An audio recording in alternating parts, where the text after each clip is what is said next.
নমস্কাৰ বন্ধু বান্ধৱসকল এতিয়া চাওঁ আহকচোন আমি জয়নিং কৰিবলৈ যাওঁতে কি ডকুমেন্টছ লগত নিব লাগিব আৰু কেতিয়া কেনেকৈ কোড যাব লাগিব জয়নিং কৰিবলৈ বিশেষ মই আপোনালোকক এই ভিডিওতে আপোনালোকে জয়নিং কৰিবলৈ যাওঁতে জয়নিং ৰিপৰ্ট দুটা এটা ব্লকত আৰু এটা স্কুলখনৰ হেড টিচাৰক জমা দিব লাগিব আপোনালোকে স্কুলখনত দিব লগা জয়নিং ৰিপৰ্টটো চাওক কেনেকৈ লিখিব প্ৰথমে আপুনি হেড টিচাৰলৈ লিখিব লাগিব তাত আপোনালোকে স্কুলখনৰ নাম এডুকেশ্যন ব্লকটোৰ নাম আপোনালোকে কোনটো ব্লকত পৰিছে ডিস্ট্ৰিক্টখনৰ নাম সাবজেক্টটো দিব জয়নিং লেটাৰ তাত আপোনালোকে বডিটো লিখিব লাগিব ৰেসপেক্টেড ছাৰ অবলিক মেডাম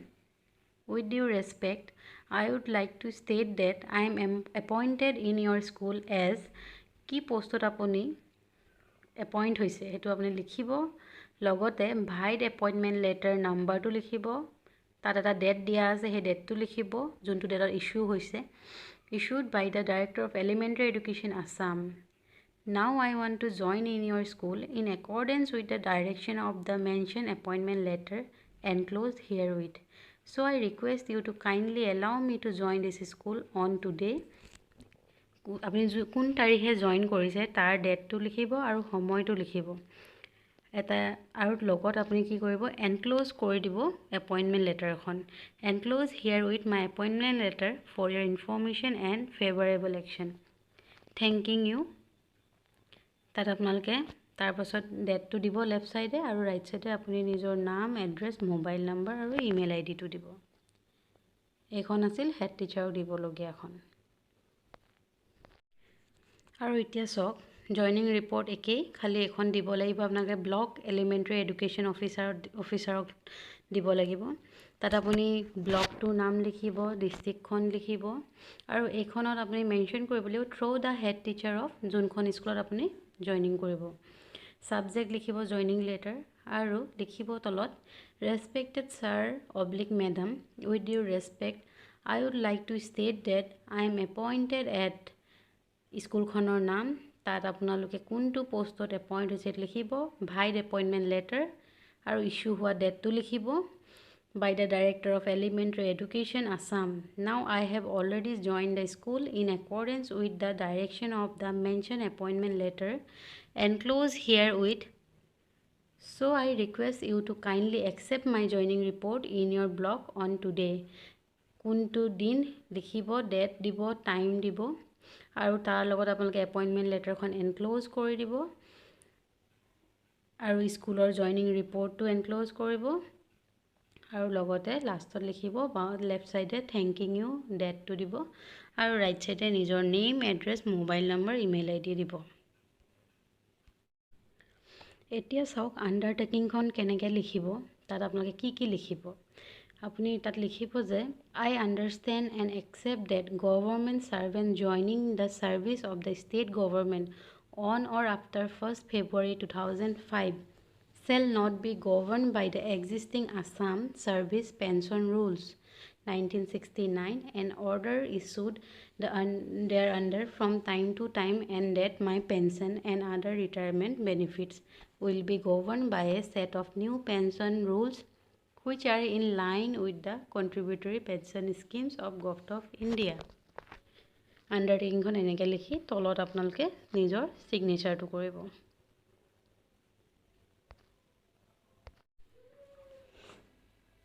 এতিয়া চাওক list of documents should be submitted for newly joining regular teacher কি লাগিব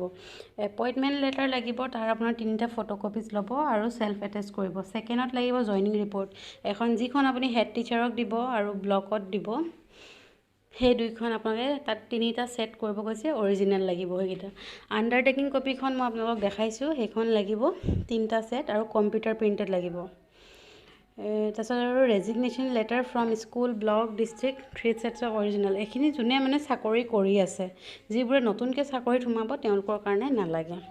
টেট পাছ সাৰ্টিফিকেট লাগিব তাৰ তিনিটা জেৰক্স কপি তাত আপুনি সেলফ এটেচ কৰিব লাগিব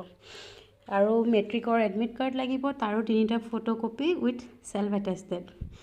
এইচএস মাৰ্কশিট সাৰ্টিফিকেট আৰু তাৰে তিনিটা ফটোকপি সেলফ এটেচটেড গ্ৰেজুৱেটৰ মাৰ্কশিট লাগিব আৰু certificate DLED pass marksheet oblique certificate bank passbook আৰু DLED কৈছে কাৰণ এইটো LP স্কুলৰ কাৰণে DLED আৰু LP UP DLEDও হৈ যায় সেয়ে যদি আপোনালোকৰ BEd আছে BEdৰ মাৰ্কশ্বিট চাৰ্টিফিকেট দিব তাৰপিছত আপোনাৰ বেংকৰ পাছবুকৰ 3টা ফ্ৰণ্ট পেজৰ 3টা ফটোকপি লাগিব পেন কাৰ্ডৰ লাগিব 3টা আধাৰ কাৰ্ড লাগিব আৰু ফৰ্মেট আপোনাৰ এটা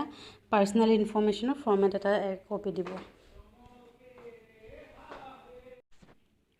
ইয়াত সব এখন হৈছে আপোনাৰ government of Assam director of elementary এডুকেশ্যনৰ পৰা অহা নটিছখন তাত আপোনালোকে দেখিছে যে এখন আপোনাৰ 10 মিনিট দিছে আপোনালোকে সবে এডভাৰটাইজৰ ভাইড নাম্বাৰটো বিচাৰি আছে ইয়াত এখন হৈছে আপোনাৰ ফাইনেল লিষ্টখনৰ যিখন আমাৰ ফাইনেলৰ লিষ্টখনৰ এখন হয় তাত আপোনালোকে ইয়াত লিখা আছে যে ইয়াত লোৱাৰ প্ৰাইমেৰী হওক আপাৰ প্ৰাইমেৰী হওক তাত আপোনালোকৰ এডভাৰটাইজমেন্টৰ ভাইড নাম্বাৰটো দেখিছে মই ভালকৈ আপোনাক জুম কৰি দিছো এই এডভাৰটাইজৰ ভাইড নাম্বাৰটো লিখি দিছে আৰু ডেটটো লিখা আছে তো আপোনালোকে এই এডভাৰটাইজমেন্টৰ ভাইড নাম্বাৰটো ল'ব আৰু তাত ডেটটো লিখি দিব এটোৱে আপোনালোকৰ এডভাৰটাইজমেন্টৰ ভাইড নাম্বাৰ হয় সক মই আপোনাক কৈছো যে এখন হৈছে government of Assam office of the director of elementary এডুকেশ্যনৰ ফালৰ পৰা দিয়া এপইন্টমেন্ট লেটাৰ ইয়াত লিখা হৈছে যে the appointee will have to join in his her place of posting within 14 days of issue of this appointment order. Appointment order to ওলাইছে 14th May তো তাৰ পৰা 14 দিনৰ ভিতৰত জয়েনিং কৰিব দিছে তাতকে দেৰি হলে এপইন্টমেন্ট লেটাৰ কেনসেলো হৈ যাবলৈ আছে আৰু ইয়াত কৈছে যে আপোনালোকে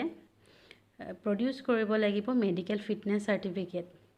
এখন আপুনি ডিস্ট্ৰিক্টৰ পৰা উলিয়াব লাগিব আৰু ইয়াত আপুনি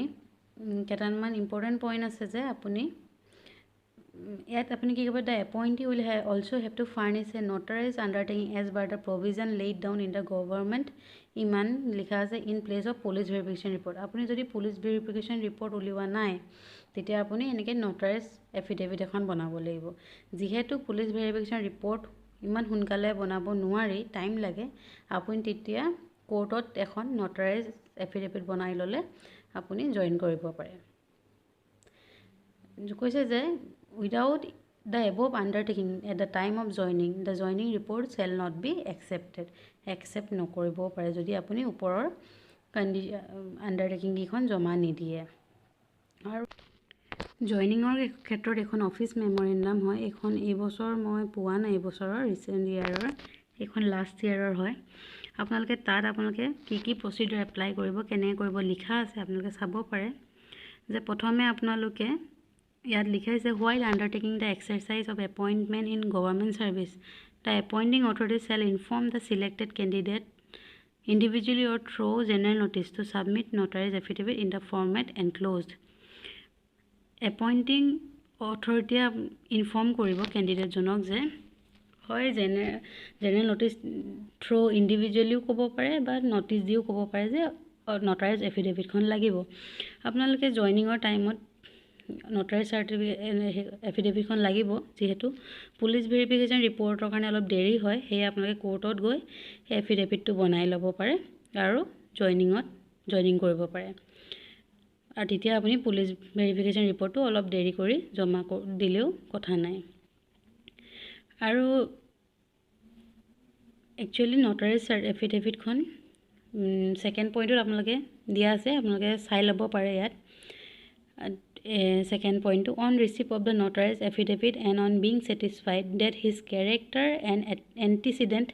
is such as to render him in all respects suitable for appointment to the service or post to which he is to be appointed tat likha thakibo je he manujonor character সব ঠিকে আছে যে appoint হ'বলে particular পোষ্টত আপোনালোকে note affidavit খনত তেনেকৈ আপোনালোকে বনাব লাগিব The appointing authority may appoint the selected candidate without obtaining police verification report. Thirdতে আপুনি দেখিছে যে the notarized affidavit shall be uploaded in the official portal of the appointing authority. এখন আপলোড কৰিবলৈ কৈছে Notarized affidavit shall also be made available under provision of the RTI Act 2005 by the appointing authority. তাৰ পাছত 5.2 দিয়া আছে যে if any specific information contradict the candidate notarized affidavit his appointment will be cancelled and he will be removed from the service. যদি মানে আপোনাৰ নটাৰীজ এফিডেভিটখনে মতে আপোনাৰ কিবা মানে ভুল দেখে মানে নিমিলে তেতিয়া সেইখন আপোনাৰ কি হৈছে এপইণ্টমেণ্টটো কেঞ্চেল হ'ব বুলি কৈছে আৰু চাকৰিৰ পৰা আঁতৰাই দিব. Any candidate found to have submitted false notarized affidavit may also be liable to face legal action as per law.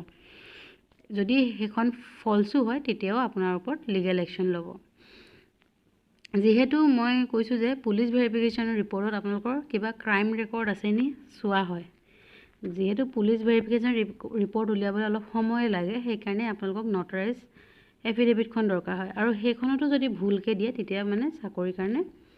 দিগদাৰ হ'ব কাৰণ ফল্ছ যদি প্ৰুভ হৈ যায় তেতিয়া কেঞ্চেল কৰি দিবলৈও চান্স আছে. The instruction override any other provision, instruction for appointment in state government service or in the service of the state government undertaking,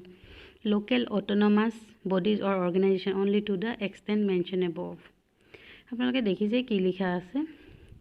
However, if the provision of prior police verification report is specified in any act by laws or regulations, the provision of this office memorandum shall not be applicable unless these are amended. These instructions shall come into effect from the date of issue of this office memorandum. এখন বাৰু আগৰে হয় যিহেতু মই খালি আপোনালোকক নটাৰাইজ affidavit বা এইখনৰ বিষয়ে এনেই অলপ জনাই দিছোঁ. এইখন এনেই লাষ্ট ইয়েৰৰে হয় 2021ৰ. যদি আপোনালোকে মোৰ ভিডিঅ'বোৰ চাই ভাল পাইছে বা আগলৈও এনেদৰে ভিডিঅ'বোৰ পাই থাকিব বিচাৰে তেনেহ'লে মোৰ চেনেলটো প্লিজ ছাবস্ক্ৰাইব কৰি দিব. Thank U.